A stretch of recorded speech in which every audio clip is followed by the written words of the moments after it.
The stars looked peaceful above Earth. But something was wrong. New lights appeared in the night sky. These lights moved quickly, growing larger every second.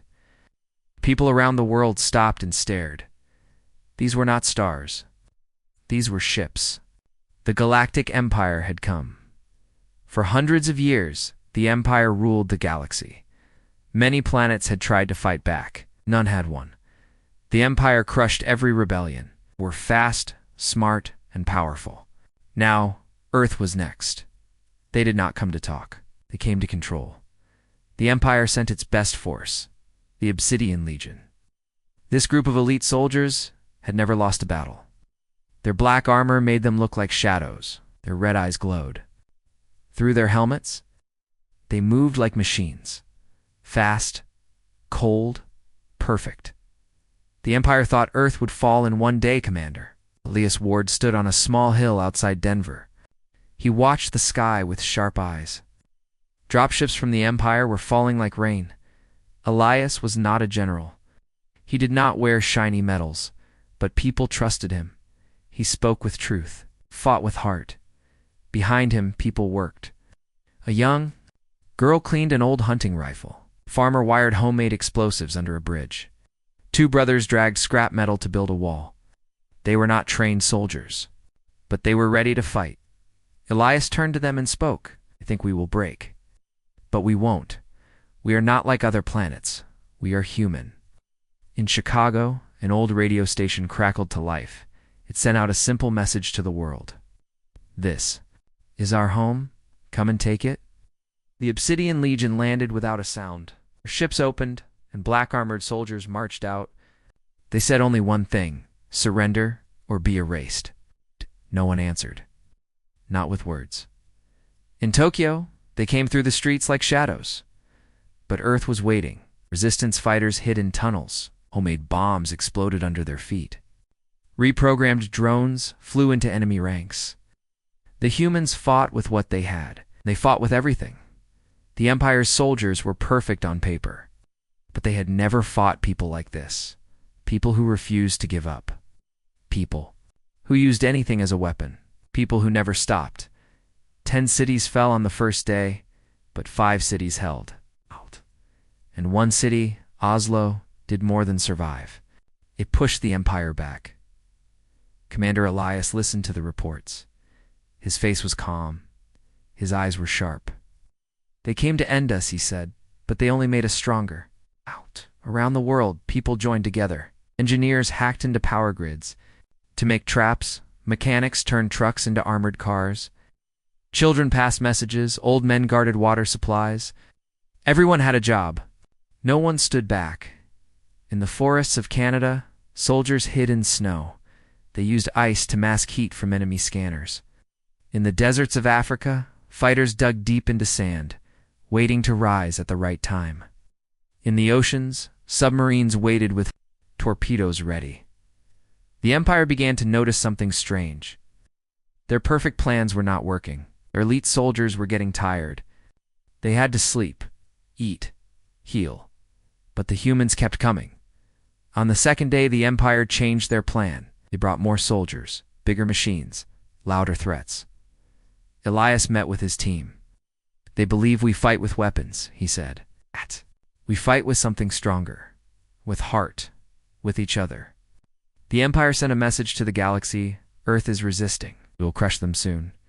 But the galaxy saw something different. They saw farmers fighting trained soldiers. They saw young people leading old cities. They saw a planet that did not bow. A scientist in India made a device that blocked enemy signals. A boy in Brazil used a toy drone to guide soldiers through smoke. In Alaska, a hunter took down an enemy scout with one bullet.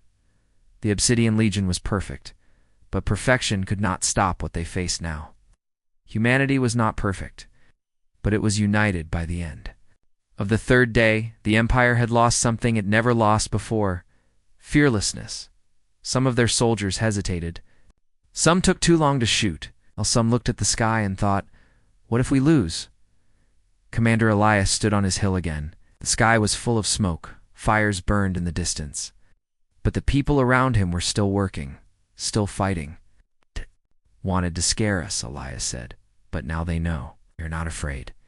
And in that moment, for the first time in many years, the Empire felt something new. They felt doubt. The morning was quiet, but the air was full of tension. In many parts of the world, the fighting had stopped for a moment. Both sides were watching, waiting. The Empire had sent more ships in the night. Their numbers were growing.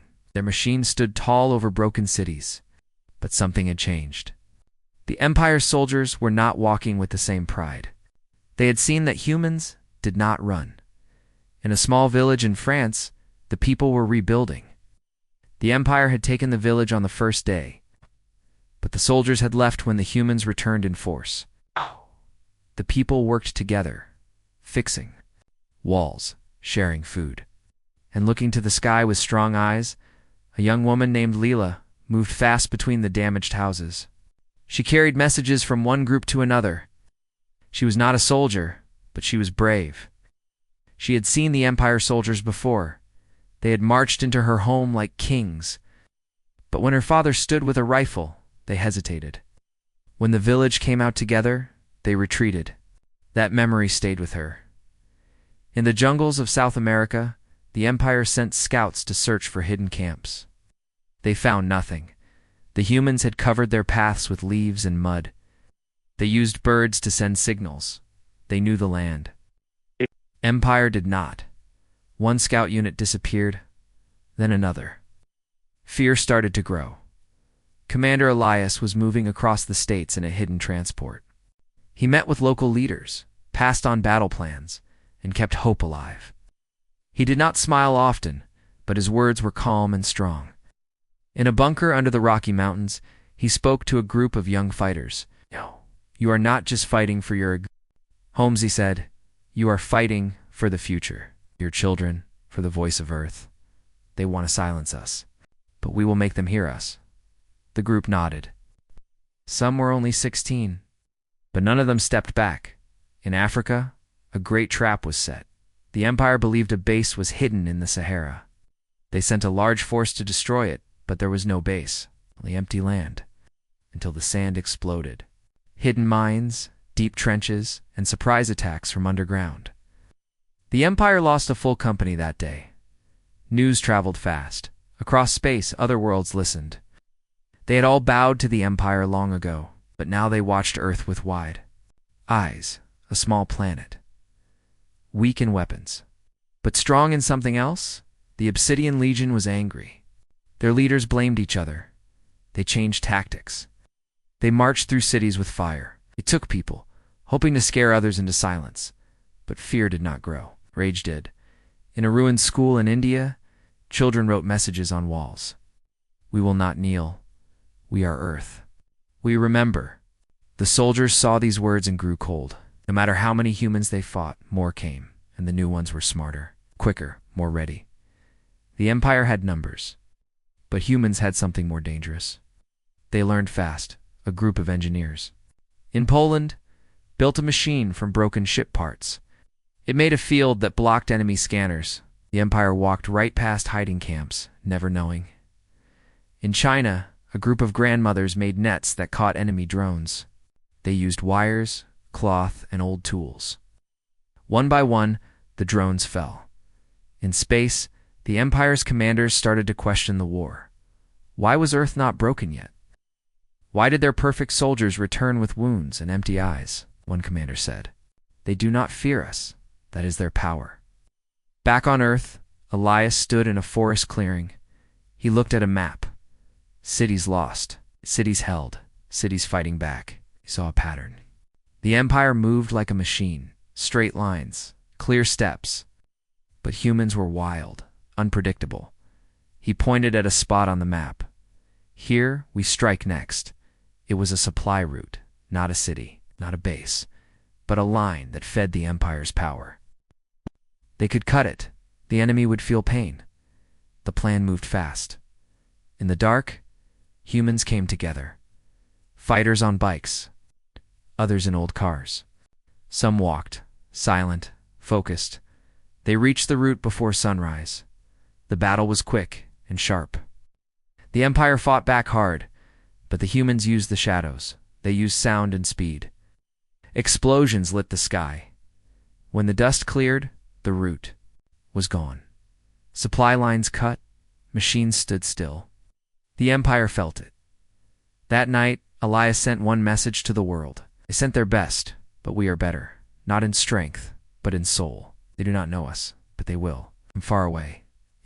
The stars, other planets whispered, if Earth can fight, maybe we can too. In the days that followed, the Empire sent more ships. They thought the humans were lucky. They believed the last losses were mistakes. Now, they planned to crush the humans with full force. More soldiers came. More machines came. The sky over Earth filled with darkness, but the people of Earth had changed. They were no longer scared. They were ready. In a cold base, deep under the Arctic ice, scientists worked day and night. They had found something inside a broken empire. A chip. It was part of the enemy's control system. The scientists, with the help of a young computer expert named Rami, found a way to break into the Empire's signals. It was risky. It was not perfect, but it worked. Rami sent the first false signal. It told one of the Empire's drones to land. The drone obeyed. The humans took it apart, learned from it. Then they sent another signal, this time to a group of small machines in the sky. 3 obeyed. 1 crashed, but the humans smiled. They had found a new way to fight. Elias heard the news. He called it the beginning of a storm. They built their army with rules, he said. But rules can be broken. In the hills of Greece, a group of farmers turned old farming tools into weapons. They had watched the enemy move in straight lines, follow perfect orders. But when the false signals came, the machines became confused, turned left when they should turn right. Some even walked into rivers. The farmers took their chance. They fought with stones, sticks, and fire. And they won in the Empire's main base on Earth. Their leaders were angry. They called meetings. They shouted at each other, blamed weak soldiers. They blamed the planet's strange weather, or none of them wanted to believe the truth. That humans were smarter than they had expected. A soldier named Mira, once, a school teacher in New York, led a small team into the mountains. Their goal was to reach a tower used by the Empire for sending messages to their ships. The team walked at night, as they hid during the day. 1 man was injured. 1 almost gave up. But Mira pushed them forward. When they reached the tower, they climbed the rocks with bare hands. They placed a small device built by Rami on the side of the tower. Then they ran. Hours later, the tower went dark. Empire ships in space lost contact with the ground. Orders were not clear. Some soldiers did nothing. Others made mistakes. Humans attacked from every side. In the cities, people painted signs on walls. They were not just messages. They were signals. Red meant danger. Blue meant supplies. Green meant help. The Empire never understood the meaning, but humans did. It became a secret language. In Brazil, a young woman used a camera to record everything. She showed the world how Earth was fighting. Her videos were shared through hidden networks. Other planets started to watch. People on those planets saw something they had never seen before. A world that refused to die. Back on Earth, Elias met with leaders from different countries. For the first time in many years, old enemies sat together. They shared food, maps, and ideas. The Empire wanted us to be weak, Elias said. They wanted us to fight alone, but now we fight together. A plan was made. Not to win everything at once, but to keep pushing, to keep learning, to never stop. In the desert, a group of teenagers built a fake base. It looked real from the sky. The Empire sent a full unit to destroy it, but it was empty. While the Empire wasted time, humans struck. A real base nearby, they took weapons, food, and tools. Then they vanished. Each day, the Empire grew more tired. Each night, the humans grew stronger. In the sky, a new ship arrived. It was the Empire's command ship, huge and cold. It hung over the Earth like a warning.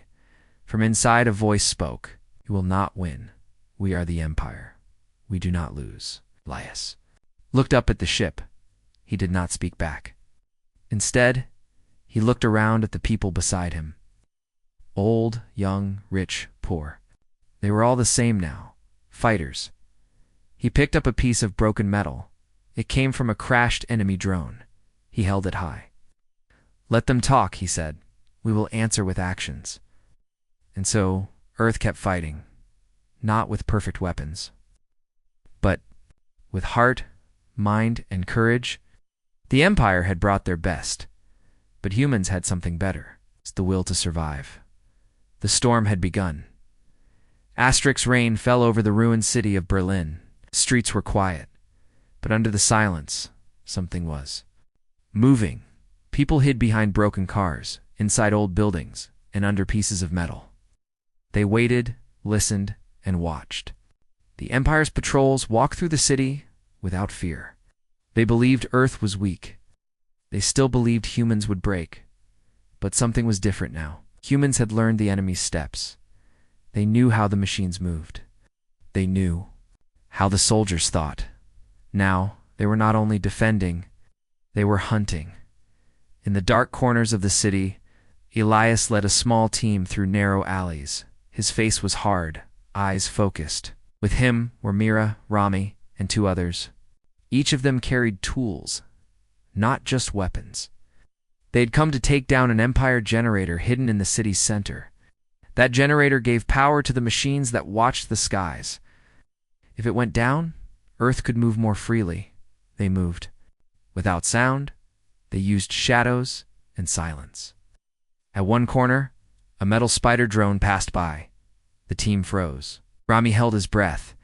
The drone stopped, turned, then rolled on. When they reached the building with the generator, Elias gave a small signal. Mira and Rami moved inside. The walls were tall and smooth. Empire design, cold and perfect. But they found a weak point near the base. Rami placed a small device and pressed a button. A soft light blinked. Then the power went out. Across the city, the Skywatchers stopped working. Humans cheered in the distance. Fighters rose from the ground and launched homemade missiles. For the first time in weeks, Empire ships in the air started to fall. The Empire responded with fire.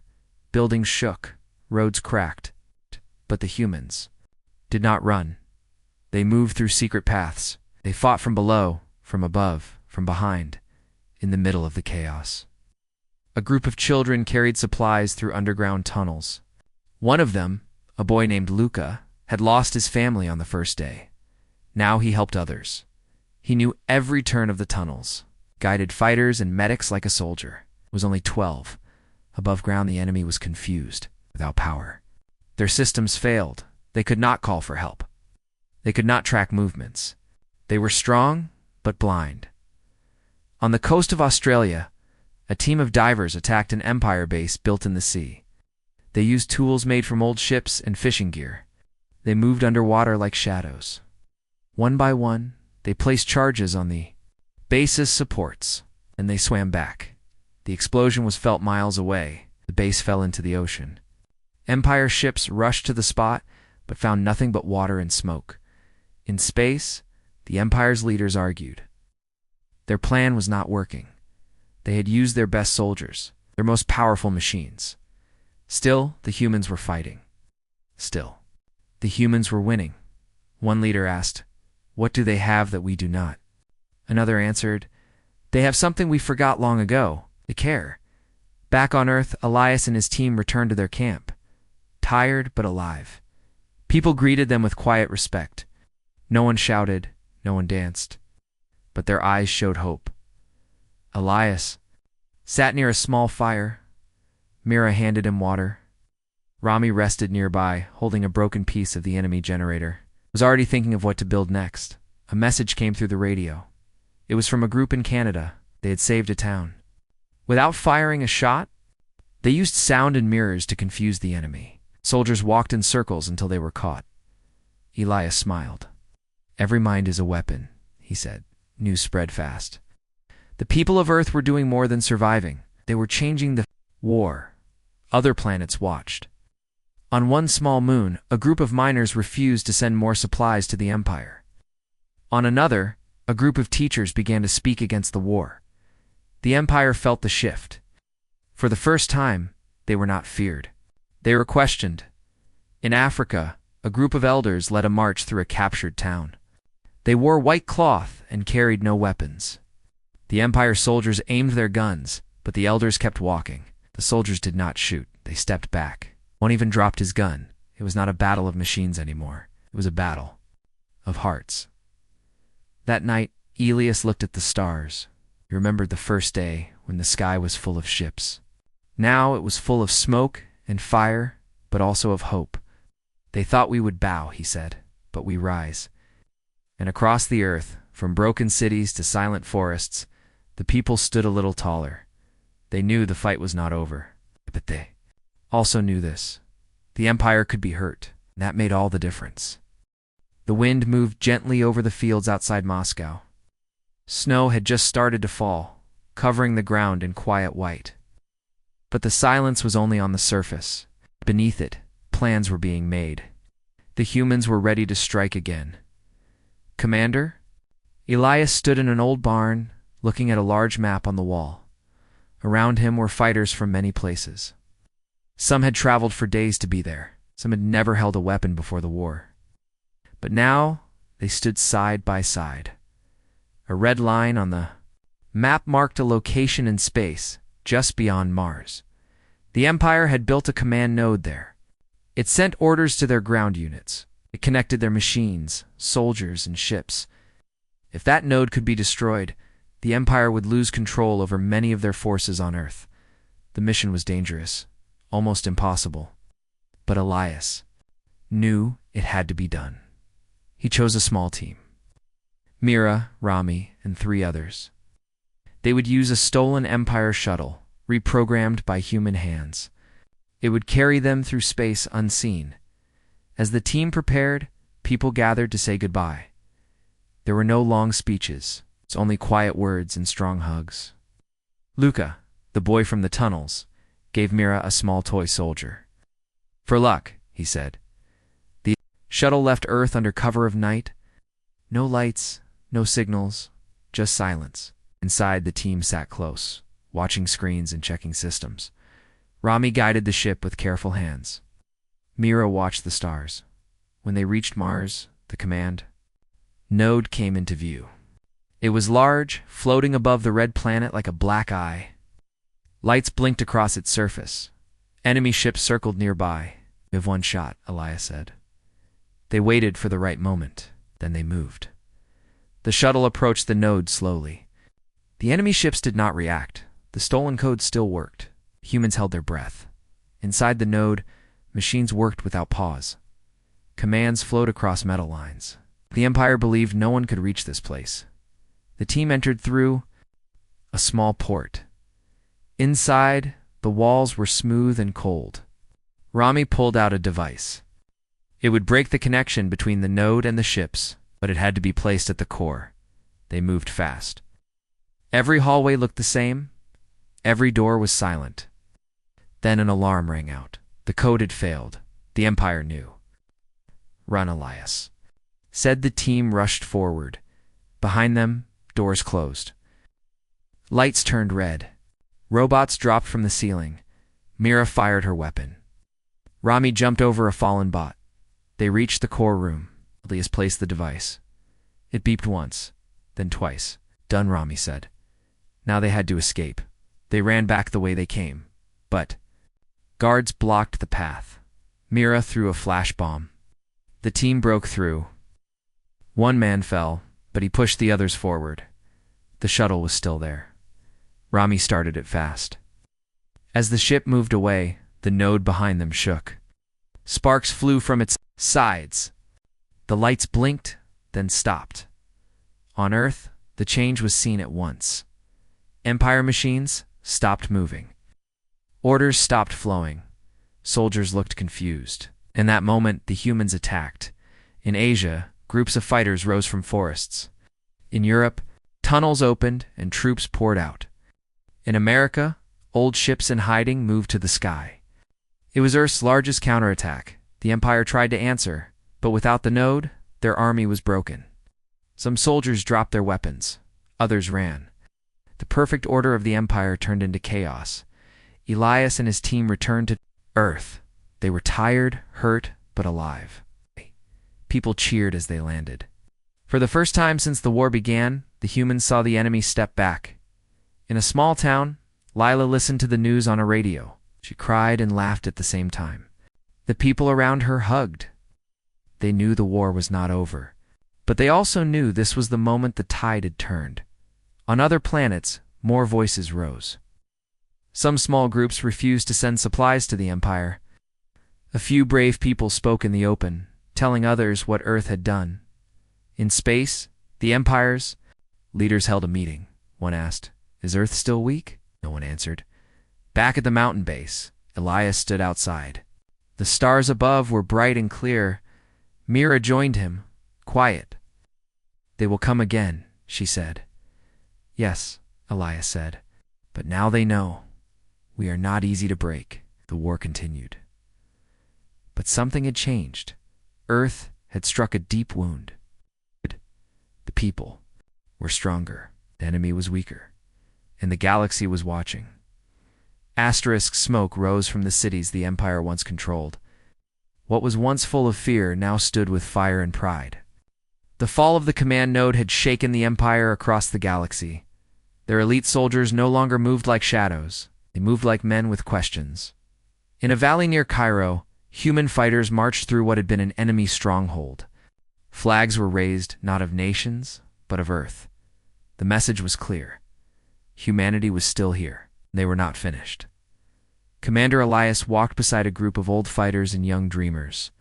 He listened to their ideas, their hopes. The war had taught him that every voice mattered, not just the loud ones. He looked at a map drawn by hand. It showed enemy bases still active. One stood near the mountains of Central Asia. A fortress. It was built into stone, protected by machines and walls of energy. Inside were some of the last elite commanders of the Empire on Earth. Elias knew they would never stop unless someone made them. That someone would be him and the people who followed. Mira stood beside him, checking weapons. Rami adjusted a device that could block scanners for a short time. Others packed supplies, tied ropes, and shared quiet words. The journey began at night. They moved through empty lands, using caves and rivers for cover.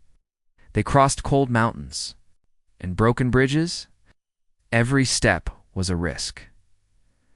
One night, as they camped near a cliff, Elias looked at the stars. Rami sat beside him. "Do you think they ever truly saw us?" Rami asked. "They saw us as small," Elias replied. "Now they see us as fire." The next day, the team reached the edge of the Empire's last fortress. From the distance, it looked quiet. But inside, the enemy waited. These were the last elite soldiers. They had not run. They still believed in victory. Elias called everyone close. "We strike hard and fast. We do not stop until we are inside. If we fall, others will rise behind us." Mira led the first wave, moving through the shadows with silent steps. She placed a small device on the outer wall. The light turned green. The shield protecting the base cracked for a moment. That was enough. Explosions shook the ground.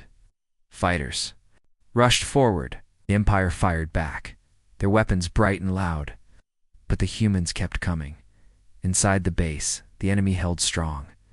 But they were not facing fear. They were facing people who had already lost everything and kept fighting. Room by room, hallway by hallway, the humans moved in. Some fell. Others picked up their weapons and kept going. Elias led from the front, not shouting, not forcing. Just showing they reached the command room. It was dark, filled with screens and machines. The last commander of the elite stood there, tall and silent. "You should have surrendered," he said. Elias stepped forward. "You should have understood. Not like the others." The fight was quick, hard, but when it ended, the room was silent. The base was theirs. All over Earth, the Empire's remaining forces heard the news. Their leaders were gone. Their control was lost. Some surrendered. Some left, some disappeared. In the days that followed, cities were taken back. People returned to homes they had not seen in months. Children laughed again. Fires were replaced by lights, but Earth was not only healing, it was remembering. Walls were painted with the names of those lost. Songs were sung in the streets, telling the story of how humans stood when no one else would, on a small hill. Near the edge of the last battle, Elias stood. Mira joined him. "The elite have fallen," she said. "Yes," Elias said, "but now we must rise." He looked out at the land. It was still broken, but it was theirs. The message was sent to space, simple and clear. "We are still here. We fought. We bled. We won." And across the stars, those words echoed. On distant worlds, people began to speak more freely. Some started to hope. Others began to plan. Earth had shown the galaxy something powerful. That unity was stronger than fear. That courage was greater than machines. And that sometimes the smallest voice could shake the tallest tower. The war was not over. But the tide had turned. And now, nothing would be the same. The sky over Earth was calm. But inside every city, people waited. They waited for what would come next. The Empire had not answered since the command node was destroyed. Her ships in orbit had stopped moving. Some had even left. Trusted the silence. Elias stood at the top of a building in what was once a battlefield. Now, children played in the streets below. People fixed homes and cleared rubble. There was life again, but also worry. Elias knew the Empire would not forget this loss. Myra walked up beside him. She carried a report. "There is movement," she said. "A fleet has formed near the edge of the system. They're waiting." Elias nodded. "They want us to speak first." What? "Will you say?" Elias looked at the people below. "I will say nothing. Our actions already spoke." On the other side of the system, the Empire's leaders argued. Some wanted to attack again. Others wanted to pull back. Their army was broken, their plans ruined, their names shaken. But the greatest fear was not Earth's weapons, it was Earth's. Example, on distant planets, people had seen the truth. They had seen a small world stand against a giant and win. Now they began to ask questions. Why do we obey? Why do we fear? Earth had become more than a problem. It had become a symbol. In a hidden room on a colony far from Earth, a group of students met. They passed around messages and photos from the war. They whispered names like Elias and Mira. One boy spoke aloud. "If they can fight, so can we." Back on Earth, a message arrived. It was from the Empire. "We request peace. We'll end operations on Earth and return our ships." People gathered to hear the words. Some cried, some laughed, some stood in shock. Elias read the message again and again.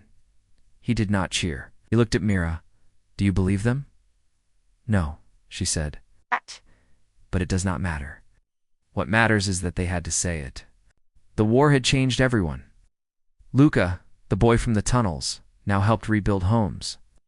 Leela, the young messenger, taught others how to stay safe. Rami built new tools to help clean cities and power homes. The fighters had become builders. Broken had become strong, eh? Council formed from different parts of Earth. People who once spoke different languages now shared ideas. They planned for the future. They knew peace would not last forever. But they also knew something more important, that together they could stand against anything. On a warm evening, under a sky full of stars, a celebration began. There was no single leader, no large stage, just people. Sharing food, telling stories, and holding hands. Mira stood by the fire, smiling as children sang songs. Elias sat nearby, his face calm. "You should speak," someone said to him. He shook his head. "Let them speak now." Later that night, he stood and raised a glass. "We did not win because we were the strongest. We won because we believed. We believed in each other, freedom, and life. The Empire thought we would kneel, but we rose. And now, the galaxy watches. Not because we are perfect, but because we dared. The crowd stayed quiet for a moment, then a cheer rose. It was not loud. It was steady, strong, and full of hope. Far away, deep in space, another group listened. They were not from Earth. They were not human. But they understood the words. One of them, a leader, turned to their people. "We were afraid," she said.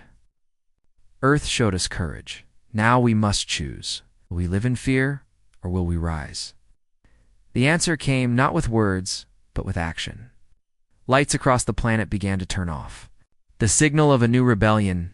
Earth had not only won a battle, it had lit a fire.